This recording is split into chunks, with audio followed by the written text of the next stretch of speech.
So what I'm going to do is I'm just going to create a slip knot, and I'm tying it, might help if I zoom in a bit, I'm tying it before, just so the strands will just stay out of our way and not be bothering us. Now watch how I wrap this, because this right here, peg right behind it, is going to be used as well. I'm going to wrap these slow, and this is how we wrap.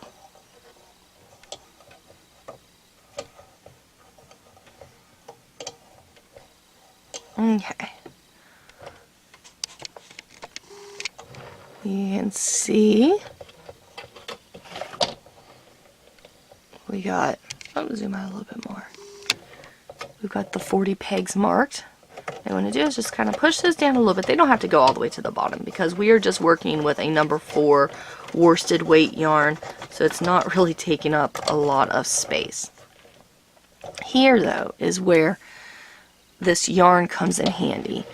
You know, fish it down right in front of your first peg here, and you want to run it along this track. As you can see, you want to get a collar that is contrast, a very, very large contrast, because you won't be really dealing with this until the project is a lot longer or off the loom, however you want to do that. But what I'm doing is I'm running the strands through these leg holes, because this is where your working project is going to be coming down through. So I run the yarn through all those leg holes, and as you can see, I've got all this extra yarn. That is not needed at all. So you can actually tie this kind of tight if you want. I got them through the legs, and I'm tying a bit of a knot. And I don't want this to come undone while I'm using this, working on this project. So I'm actually double knotting that. Let me zoom in so you can see exactly what I'm doing here. Our last strand came from this peg up here. So you skip the first peg unless you're changing collar. That's really the only time I found any issue is when I change collar. I like to use both of these pegs. But for this part, I'm going to be slipping the first stitch, which basically means the yarn that the peg is coming from, we do not work that peg at the beginning of each row. It helps to create a smoother edging. There we go. But what you'll be doing is you're going backwards, and you'll be following that exact path, guys. Hope you can see. As you can see, I'm following the exact lines. Just ignore that black strand under there.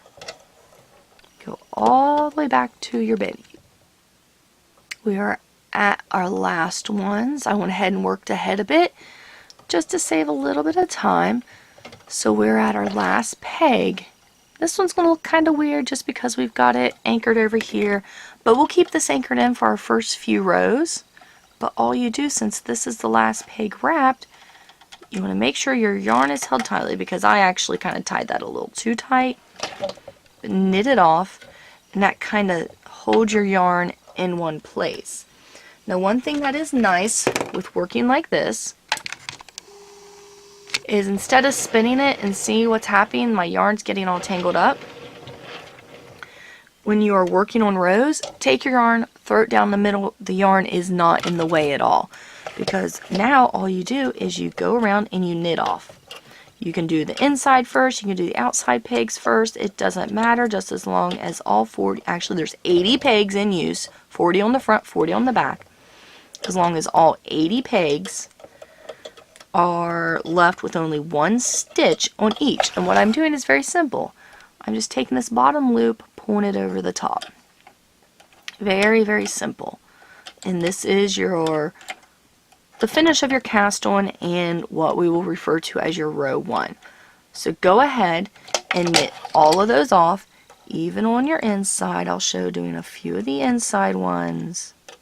As you see, your first few rows is going to be loose. So you might have to kind of zoom this in a bit. See how these ones are real loose when I'm pulling them up? There really isn't a lot of tension on the project yet since this is the beginning. So when you pull those over, you might want to go ahead and push those down just a bit so that they don't come back over when you're working the rest of your project.